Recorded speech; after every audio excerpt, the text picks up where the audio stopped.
Hello student, this is Shaheen and in this particular lecture video we are going to discuss Master of Commerce MCOM Term and Examination 2022 MCO 021। और इससे पहले मैंने इसके question number 1 और question number 1 का ए part B part discuss कर चुकी हूँ। आज डिस्कस करना है क्वेश्चन नंबर 2 और question number 3। So basically question number 2 और क्वेश्चन नंबर 3 क्या कह रहा है यहाँ से समझेंगे और फिर उसके आंसर्स को डिस्कस करेंगे।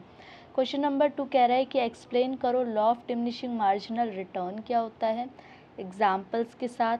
और क्वेश्चन नंबर 3 कह रहा है कि डायग्राम के साथ बताओ profit maximising output long run में क्या होता है। तो सबसे पहले law of diminishing marginal return समझेंगे और इसमें क्या क्या इंपॉर्टेंट बेसिक पॉइंट्स आपको एग्ज़ाम में फ्रेम करने हैं उसके बारे में डिस्कस करेंगे।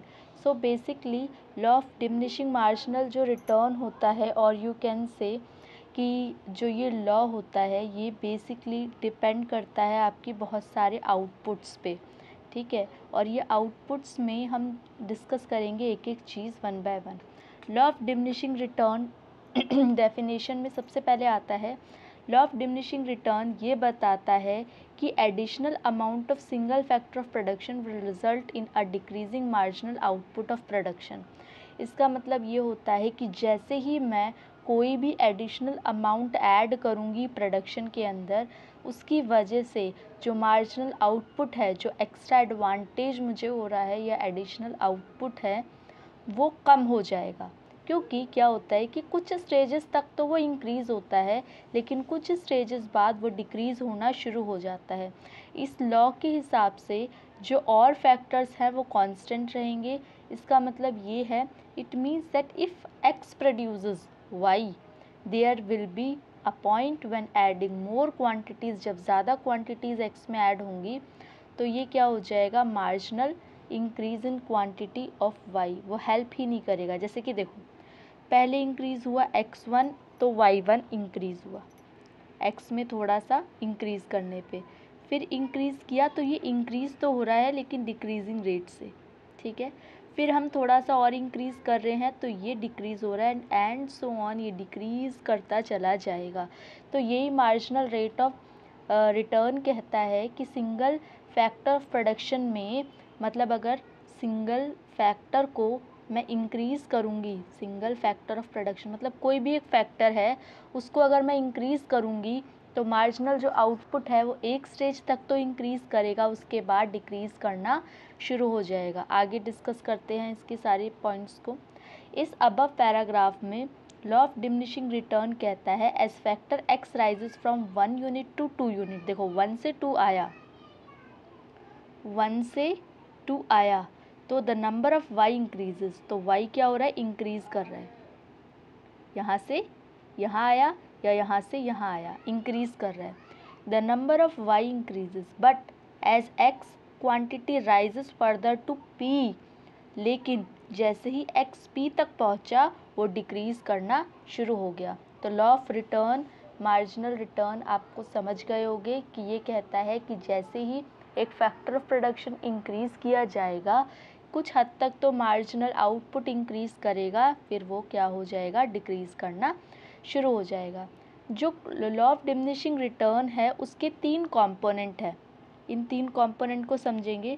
सबसे पहले factor of production, then marginal product and then total product, ठीक है। इन 3 चीज़ों के बारे में हम पढ़ेंगे आगे। सबसे पहले फैक्टर ऑफ प्रोडक्शन क्या कहता है, any input that generates a desired quantity of output, कोई भी इनपुट जो कि एक क्वांटिटी ऑफ आउटपुट को रिजल्ट कर रहा है, डिज़ायर्ड रिजल्ट निकाल रहा है।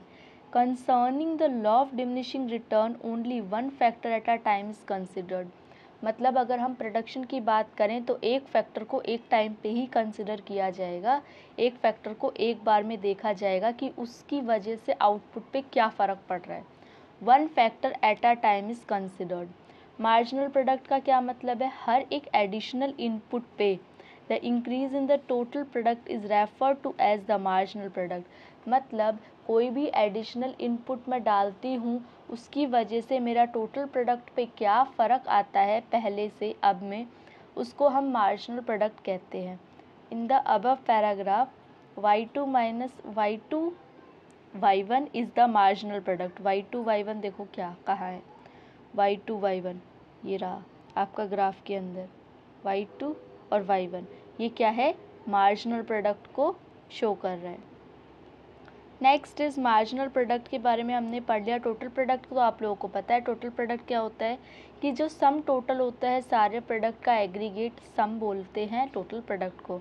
लॉ ऑफ डिमिनिशिंग मार्जिनल जो रिटर्न है इसके हमने कुछ अजम्पशंस भी पढ़ने हैं, जैसे कि ये जो लॉ है is used mostly by concerning a short run production scenario. ये शॉर्ट रन पे ज़्यादा बेसिक होता है क्योंकि principle line keeping all other production factor of production constant. ये लॉ कहता है कि जो फैक्टर ऑफ प्रोडक्शन, सिर्फ एक फैक्टर ऑफ प्रोडक्शन चेंज होगा, लेकिन जब हम लॉन्ग रन की बात करते हैं तो multiple factor of production affect होते हैं। इसीलिए ये जो लॉ है वो किस पे बेस्ड होता है, आपका सिंगल फैक्टर के ऊपर, और इसीलिए शॉर्ट टर्म बेस होता है। The input and the process should be held independent, मतलब जो इनपुट है और जो प्रोसेस उसमें हो रही है वो एक दूसरे पर निर्भर नहीं है। इंडिपेंडेंट मीन्स एक दूसरे पर निर्भर है। इनपुट की वजह से प्रोसेस पे फ़र्क पड़ेगा। Of technological aspect as technology can play its part in improving production efficiencies. फिर next is farmer own a small eat. अब इन्होंने एक एग्जाम्पल दे रखा है, एग्जाम्पल समझना कि ये एग्जाम्पल कह रहा है कि 1 2 3 4 5 6 यूनिट्स हैं आपके, और ये इसके कुछ वीट का आउटपुट हो रहा है। अगर एक लेबर लग रहा है तो 50 यूनिट प्रोड्यूस कर रहा है अकेले, 2 लेबर लगे तो उन दोनों ने मिलके 120 की प्रोडक्शन की, 3 लोग मिले तो 200 की प्रोडक्शन की, 4 लोग मिले तो 270 की करी, 5 लोग 325 और 6 लोग 370। मतलब as more and more unit are required in the production, तो उतना आउटपुट हमें नज़र नहीं आ रहा। इसका सॉल्यूशन अगर देखोगे तो उसमें डिफरेंस को बताया हुआ है कि पहले यूनिट के लगने से 50 यूनिट का फ़र्क पड़ रहा था, फिर जैसे ही दूसरा यूनिट एक एडिशनल आउटपुट को डाला गया तो उससे 70 का फ़र्क पड़ा, और फिर थर्ड यूनिट के डालने से इतना ज़्यादा फ़र्क नहीं पड़ रहा। अगर देखा जाए तो अगर एक यूनिट 50 कर रहा था तो दूसरे यूनिट को 100 करने चाहिए थे, लेकिन उतना एडिशनल फ़र्क नहीं पड़ा। तीसरे यूनिट को डालने पे 80 का फ़र्क पड़ा, चौथे को डालने पे 70 का, 55 का, 45, और फिर वो आउटपुट धीरे धीरे कम होता चला जाएगा, जिसके अंदर लोगों की रिक्वायरमेंट तो ज़्यादा डाल रहे हैं लेकिन उतना आउटपुट नज़र नहीं आ रहा। ठीक है, अब इसी को इन्होंने एक्सप्लेन कर दिया अपने ही फॉर्मेट में। तो लॉ ऑफ डिमिनिशिंग रिटर्न को आप लोग सबसे पहले डेफिनेशन के थ्रू बताओगे। डेफिनेशन ये कहती है कि फैक्टर ऑफ प्रोडक्शन के इंक्रीज़ होने से जो आपका मार्जिनल रिटर्न है वो डिक्रीज़ करना शुरू कर देता है, पहला पॉइंट। फिर आप बताओगे 3 फैक्टर्स इसमें इम्पॉर्टेंट हैं, जो कि एक है टोटल प्रोडक्ट, एक है मार्जिनल प्रोडक्ट, एक है फैक्टर ऑफ प्रोडक्शन। फिर आप इसकी अजम्पशंस को बताओगे। अजम्पशन ये कहती है कि इसके अंदर शॉर्ट रन के लिए काम होता है, ठीक है, शॉर्ट रन के लिए काम होता है, और इनपुट और जो प्रोसेस है वो इंडिपेंडेंट काम करती है। और फिर इन्होंने एक एग्जाम्पल दिया है, इस एग्जाम्पल को आप अपने लैंग्वेज में डिस्क्राइब कर सकते हो, तो बहुत ही अच्छे मार्क्स इससे आप गेन करोगे। नेक्स्ट क्वेश्चन था प्रॉफिट मैक्सिमाइजेशन के ऊपर। तो प्रॉफिट मैक्सिमाइजेशन आप लोगों को ही पता है, अपने वर्ड्स में लिख सकते हो कि जब हम लॉन्ग रन में काम करें या शॉर्ट रन में काम करें, द बेसिक और the most important goal of any organization is to earn profit. Profit कमाना जो होता है वो मेन मकसद होता है, लेकिन यहाँ पे जो है लॉन्ग रन को बेसिक मोटिव बताया गया है कि लॉन्ग रन को ज़्यादा आप एक्सप्लेन करो। तो लॉन्ग रन को हम एक्सप्लेन करेंगे। सबसे पहले डेफिनेशन हो गई। डेफिनेशन के अंदर आप बताओगे price and output level that return the maximum profit. इसकी अजम्पशन है that helped economics in the formulation of various economics theories, जैसे कि प्राइस और प्रोडक्शन थ्योरीज़ के बारे में बताया। ये इतना इम्पॉर्टेंट ये वाला पैराग्राफ नहीं है आपका, ठीक है, ये वाला फिर उसके बाद नेक्स्ट पॉइंट को आप देखो, प्रॉफिट मैक्सिमाइजेशन फॉर्मूला, ये इम्पॉर्टेंट है। इसके अंदर ये बताया गया है कि ऑब्जेक्टिव ऑर्गेनाइजेशन का वो यही होता है, प्रॉफिट कमाना, ठीक है। अब तो वेल्थ मैक्सिमाइजेशन में मोस्ट इम्पॉर्टेंट टॉपिक हो गया है, लेकिन कहीं ना कहीं प्रॉफिट मैक्सिमाइजेशन फिर भी एक एम होता है ऑर्गेनाइजेशन का। ये जो पाई है that is denoted by profit. Profit कैसे निकालेंगे? टोटल रेवेन्यू मतलब मेरे पास जितना पैसा आ रहा है हर कहीं से, माइनस उसमें से मैं टोटल कॉस्ट को माइनस कर दूंगी, तो ये क्या निकल के आएगा? पाई मतलब प्रॉफिट। प्रॉफिट मैक्सिमम होता है जब डिफरेंस टोटल रेवेन्यू और टोटल कॉस्ट का मैक्सिमम, जितना ज़्यादा इनके बीच में डिफरेंस होगा उतना ही प्रॉफिट होगा। मान लो मैं रेवेन्यू कमा रही हूँ 1 लाख, कॉस्ट मतलब मेरी जो कॉस्ट लग रही है वो लग रही है 50,000, तो उस हिसाब से मेरा क्या हो जाएगा? प्रॉफिट कितना हो जाएगा? 50,000। लेकिन अगर रेवेन्यू 2 लाख है और प्रॉफिट आपका कितना हो गया? 80,000, तो उस हिसाब से 1,20,000 मेरा प्रॉफिट हो जाएगा। तो जितना ज़्यादा इनके बीच में गैप आएगा इन दोनों के बीच में, उतना ही ज़्यादा मेरा प्रॉफिट होगा। प्रॉफिट मैक्सिमाइजेशन लॉन्ग रन की बात करें तो लॉन्ग रन एक ऐसा पीरियड होता है जो कि शॉर्ट रन के जैसा नहीं होता, 1 ईयर से ज़्यादा होता है।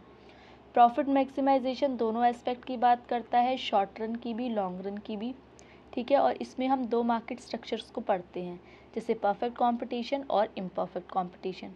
परफेक्ट कंपटीशन में लॉन्ग रन की बात करूं तो जो वेरिएबल्स होते हैं, ऑल इनपुट आर वेरिएबल, सारे के सारे इनपुट वेरिएबल होते हैं। और इसी तरीके से जो to short run in the long run and organization must satisfy the condition. Long run में हमें ये कंडीशन सेटिस्फाई करनी पड़ती है, MR is equals to MC वाली कंडीशन हमें सेटिस्फाई करनी पड़ती है। ये लॉन्ग रन की बात कर रहे हैं। अब इसका जो डायग्राम है उसको आप छोड़ के नहीं जा सकते, ये इम्पॉर्टेंट है। देखो, marginal revenue is the additional revenue, ये हर टाइम पे होता ही रहेगा कुछ टाइम पीरियड के बाद। अगर नेक्स्ट की बात करूं तो ये हो जाएगा आपका ये वाला जो होता है, ये कौन सा हो जाएगा? Marginal cost.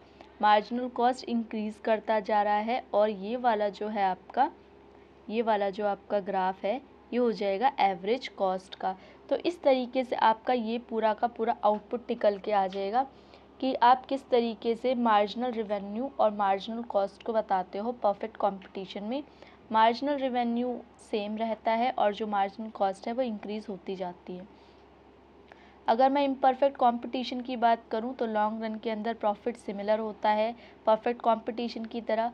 क्यों? क्योंकि शॉर्ट रन में तो आप कहीं ना कहीं से प्रॉफिट की जो कैलकुलेशन है वो ज़्यादा कर सकते हो, लेकिन एक स्टेज के बाद आपका जो प्रॉफिट है वो स्टेबल रहने लग जाता है, ठीक है। तो इसीलिए वो भी इम्परफेक्ट कंपटीशन में भी जो प्रॉफिट होता है वो लगभग सेम ही होता है।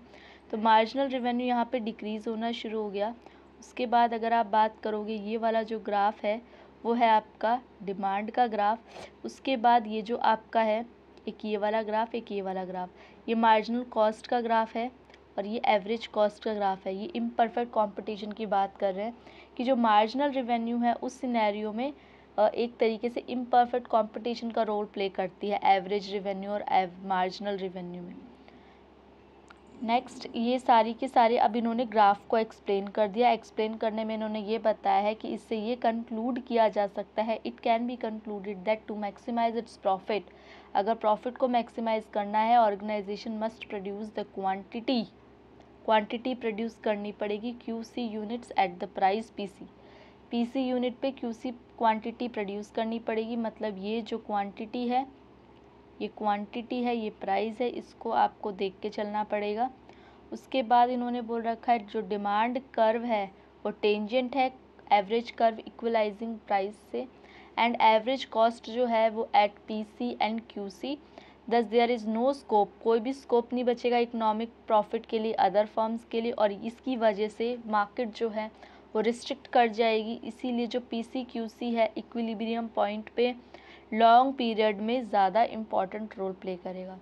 तो इसीलिए आपके ये 2 क्वेश्चन हो गए कंप्लीट। इन 2 क्वेश्चन को अच्छे से फ्रेम करो, अच्छे से पढ़ो, इसकी समरी को अच्छे से करो, और अगर इसकी PDF चाहिए तो इसकी PDF मैं प्रोवाइड कर दूँगी टेलीग्राम चैनल पे।